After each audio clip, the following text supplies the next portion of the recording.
ñu ngi leen di nuyu di leen jaajëfal yéen ñi suivre chaîne bi di Xalaat TV ñu leen di dalalaat ci seen jàngatu bés bi. tey dañuy ñëw ci mbir boo xamante ni moo ngi bàyyeekoo ci dernière sortie Ousmane Sonko bi nga xam ni dafa def ay révélation yu garaaw ñeel kaaraange biir réew mi mais yamu ci dafa interpeller képp koo xamante ni dañ lay woy journaliste wala suñu genre yi nga xam ne ay lanceur d'alerte lañ ngir ñu xóotal ko xool li nekk ci biir. ñun yaakaaroon nañ sax balaa moment bii këru taskatu xibaar yi daañ ko yaatal def ci ay vrai débat wala ay enquête ay investigation ndax dafa concerner suñu stabilité réew mais ba léegi gis nañ ni mu demee amul topp bi ci war. te monter cette information yooyu noonu méttiwul jarul dagg bi avion dem ba France wala Londres pour vérifier ñun jour bi Ousmane Sonko defee déclaration am tudd ay tur. yéen journalistes yi def leen tuuti recherche rek naa leen ci jox benn am na société bu ñuy wax Covosis SA nga xam ne nee na société la boo xam ne affaire sécurité affaire nangam ki ko jiite dugg Ndakaaru semaine bii ñu jógee fii rek mi ngi woon fii c'est des sociétés de mercenaires yoo xam ne bu ñu leen yebalee tey ne leen dem leen liquider Ousmane Sonko ñu def ko te ñu ngi traité ak gouvernement Sénégal. bi mu waxee lii automatiquement dañoo recherché ba tombé ci société mercenaire bi Macky Sall dugal Sénégal mel ni Sénégal amul armée mais jour boobu boo recherché da ngay tombé ci profil propriétaire société mercenaire bi Sonko cité muy Covosis SA te ki ko moom di Laurent Clark. paaru société bi yëpp moo ko moom moo nekk nii ngeen seen ñoo ngi basé wu Suisse moom itam Laurent Clark ngeen di gis fii ak photom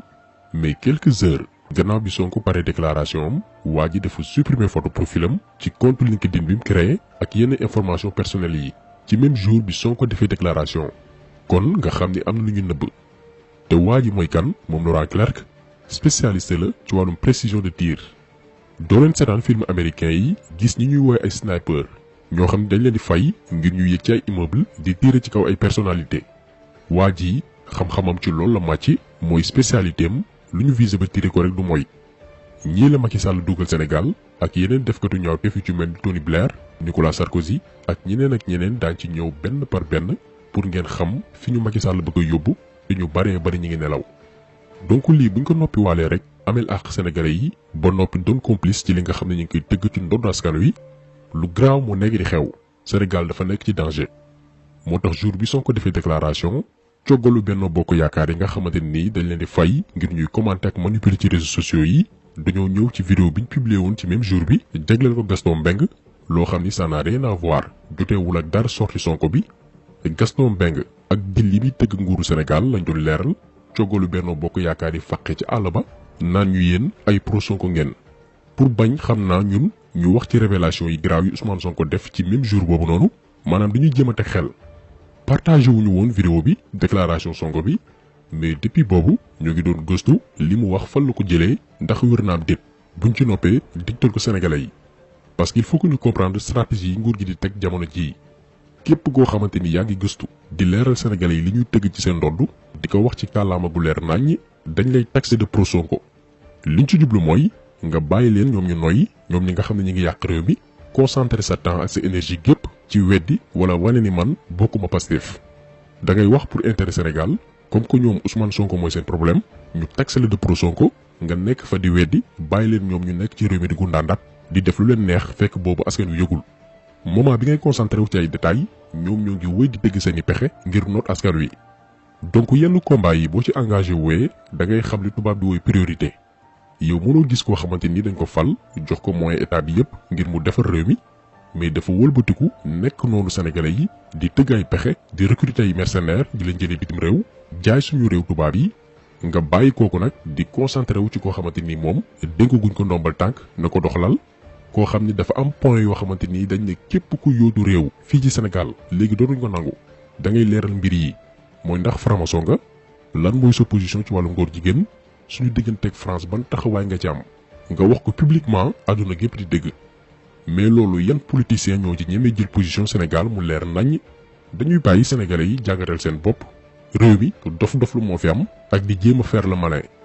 kon ku yaakaar ni di nga ñu jéem a manipuler ci ay simple commentaire ba soppiloo ñu ñun suñu doxalin wala nga am combat personnel buy mën ak Ousmane Sonko bëgg ko la ci jàppale maanaam règlement de compte xamal ni du ci ñun ko koy jaare ñu newuñu fi di layam yi naan dañuy yemale pouvoir ak opposition déjà waaye di mënul weesu loolu position bi ñu jël dafa leer naññ te nëbbuñu ko mooy ñi yor actuellement Sénégal di ko doxal duñu ay nit yu baax ñëpp leen gën ay poson yu bon a bon lañ yoo xamante nii fekk ñi ngi ci boppi réew mi ci fitna ak jafe-jafe la ñuy nekk. léegi nag ñooñee ak ñi leen topp weddi wu ñu dañoo bon weddi wu ni seeni loxo setul mais li ñu bëgg a wan sénégalais yi mooy ñun dong bonuñu waa opposition bi ñoo ñu gën a bon fuuf. ci loolu nag la ñuy nekk suba ngoon bëgg ko wékk nag cay sos ak tappale di wut tamit ku leen ci jàppale ñun nag duñu jàppale kenn cay sos tuumaal ak complot lu ñu dugg dafay leer. yàlla daf ñu dimbali ba cay keppaaru mag la ñu yaroo ba dévier ñu yombul dox suñu xel tamit yombul comme que xam nañ ni fi ñuy laal mi ngi métti ba gaay di jëfru tàmbalee ko ci président bi naan yée yaay dañuy jéem a détourné te yàlla xam na ni ba ñuy yeewu ñoom ñi ngi nelaw dañuy làbbali rek ba noonu Sénégal yi di ñu abal ndax baaxuñ ci réew. te di ngeen ci xam dara ci biir vidéo bi danger bi nekk Sénégal ci guute gi nga xamante nii suñu réew ma ngi fay jëm te kenn kott moo ñu ko yóbbee mooy Macky Sall.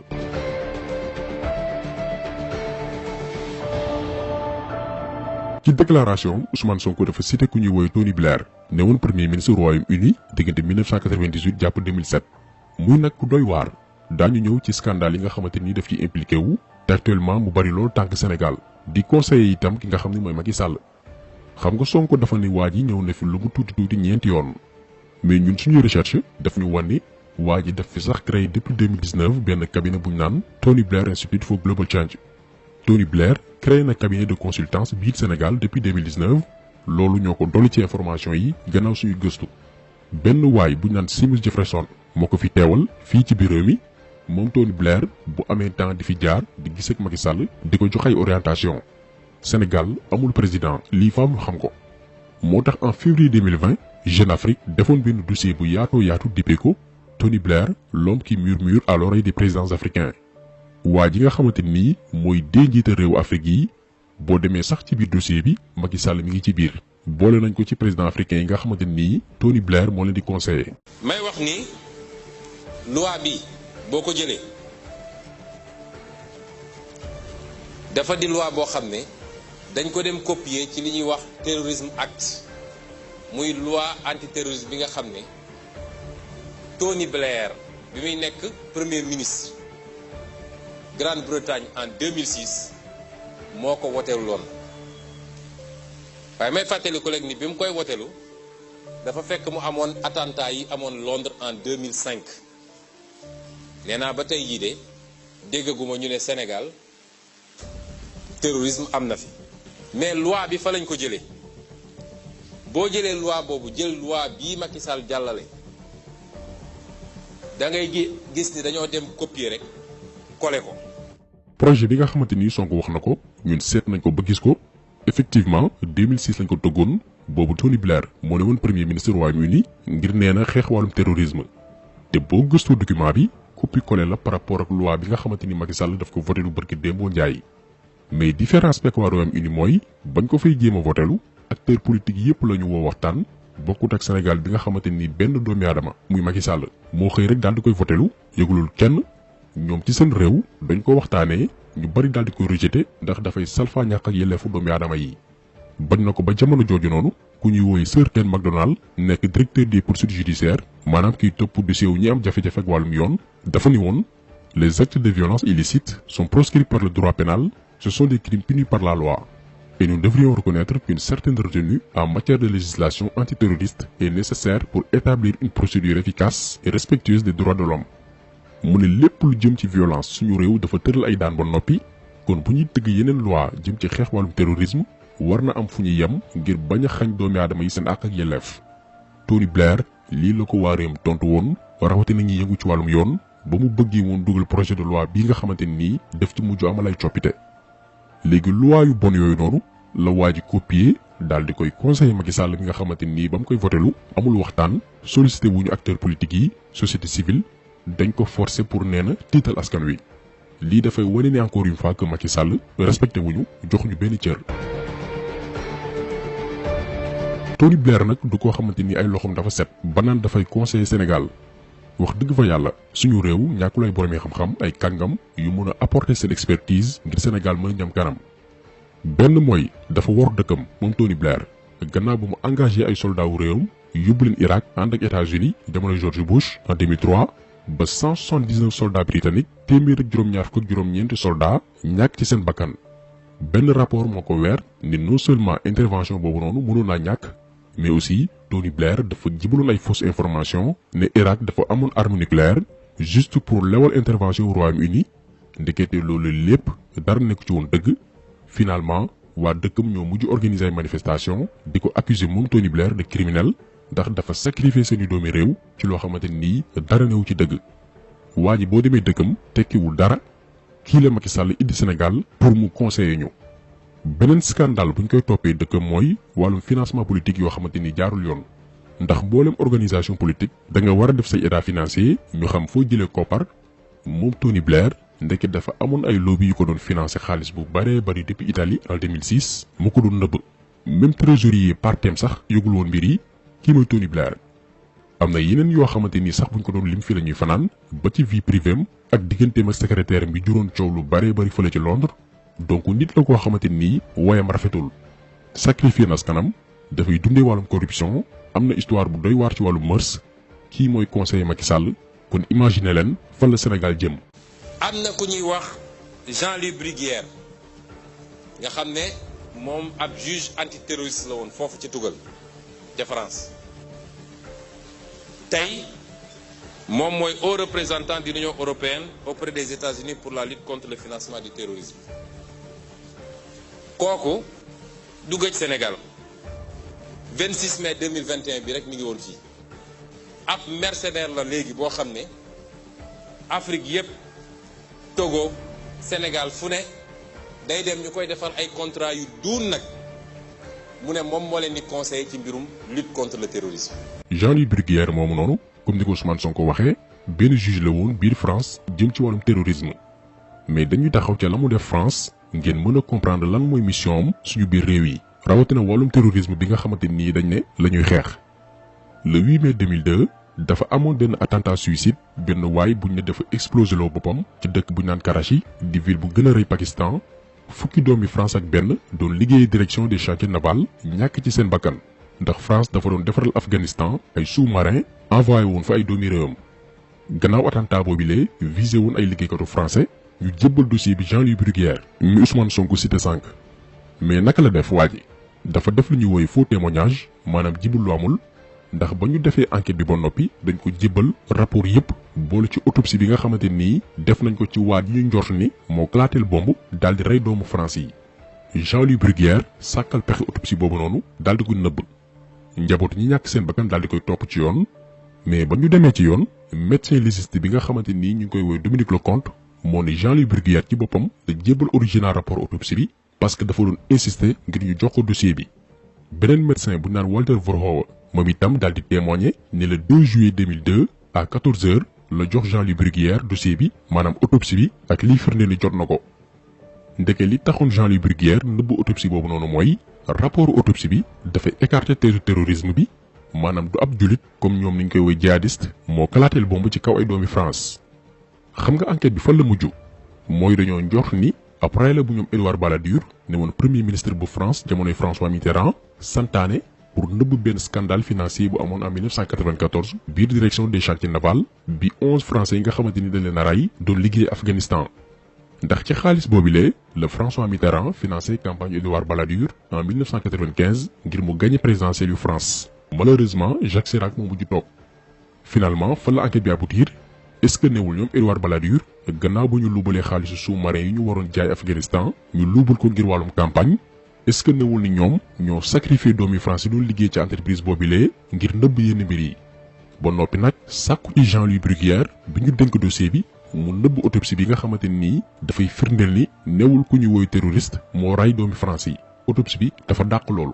Jean-Louis Bruguière nëbb ko depuis 2002 France mi ngi topp mbir yooyu noonu ngir mu leer. te newul la première fois Jean-Louis Bruguière ñu koy tudd ci mbir yu nu mel crise Rwanda bi moom moo yoroon dossier bi mais gannaaw bañ ko remplacer ba noppi ndekete moom Jean-Louis Bruguière ci ay faux témoignages ay faux documents ak ay traductions yoo xamante ni wérul la doon sukkandiku ngir mën a détourner salfaañi suite enquête bi. kii mooy Jean-Louis Bruguière waa ji nag moo ñëw suñu réew yi ne yee yaay moo ñuy jox ay conseils ci naka la ñuy xeexee terrorisme naka la ñu war a mën a aaree suñu bopp. xam nga li fa la nar a mujj comme que waa ji léppam foo la gis ngeen ni ñu reyloo ay doomi France ne ab terroriste moo ko def alors que loolu lépp dara amu ci ba noppi complot Jean-Louis Bruguière ngir nëbb autopsie bi.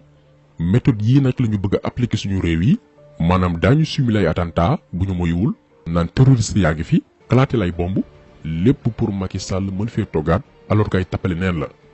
gars yi programme de déstabilisation la ñuy tëgg lii faaw ñu bàyyi ci xel. mooy ñoom dama bëgg sénégalais xam dañoo am benn stratégie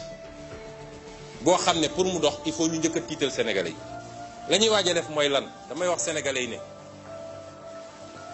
acte terroriste bu fi amee Macky Sall ak ñi mu àndal ñoo ko def parce que ci loolu la ñu nekk ci loolu la ñuy dox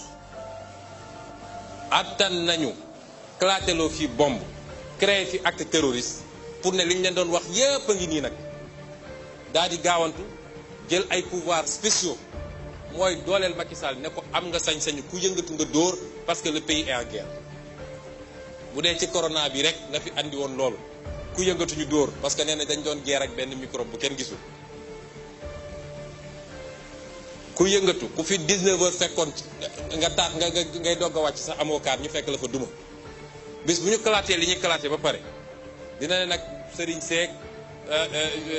mouvement citoyen ñëpp waxoon naa leen nous sommes en danger donc pouvoirs spéciaux te sénégalais yi nañu xam ni nag bu boobaa amul kenn ku ciy mucc koo xam ne neewoon nga ni ànduma ak Macky Sall ku ci ne ànduma ak Macky Sall moo xam citoyen nga moo xam mouvement citoyen nga moo xam société civile moo xam parti politique nga moo xam syndicat nga xamal ni jaas gi na dal sa kaw. donc il faut que ñu xam fi ñu nar a jëm ak Macky Sall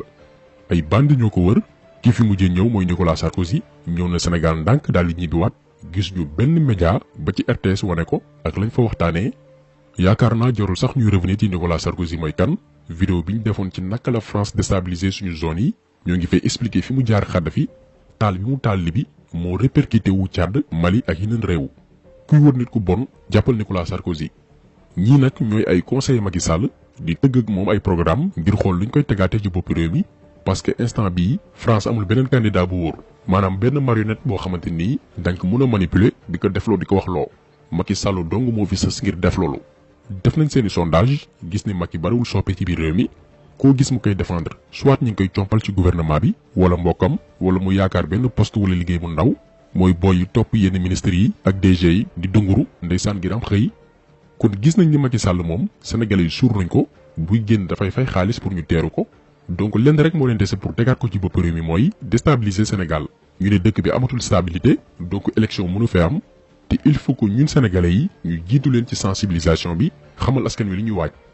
ndax ñun Sénégal li ñu sauvé ba tey mooy bu doon examen dañ naan am nañ fuite bi ba noppi amuñu droit à l'erreur xam nañ ni bande yi doxalee ci yeneen réew ba daal di koy taal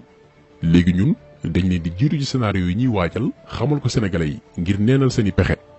boo leen gisee Macky Sall di rey boppam ci réseaux sociaux yi mbir yi tere ko nelaw lii dong moo tax dafa jënd yenn ci médias yi nga xamante nii ñoo waroon leeral yenn mbir yi mu yaakaaroon ne loolu moo koy may jàmm far nag complot yi projet yi ñuy tëgg yépp ci réseaux sociaux yi lay leeree li ñu war a xam mooy Macky Sall bëggul Sénégal kuy wër ennemi Sénégal numéro 1 jàppal démb ji ndax dafa iñaan mënul weesu sa dëkk dafa la lépp jox la bépp xeetu ndomal tànk nga wëlbatiku na yow di nga taar réew boobu noonu balaa ngaa dem juste pour intérêt tubaab yi ak protéger sa bopp ak sa njaboot gannaaw ba ngeen sàkkale pexe suñu pétrole mais lu mu ko jaral benn jaral nañu ko fukk ndax yàq gi mu yàq suñu réew te gannaaw loolu lépp ñun ñoo fiy desaat ak suñuy jafe-jafe nekkaat di tabax yàqu-yàqu yi nga xamante nii daf ko fi bàyyi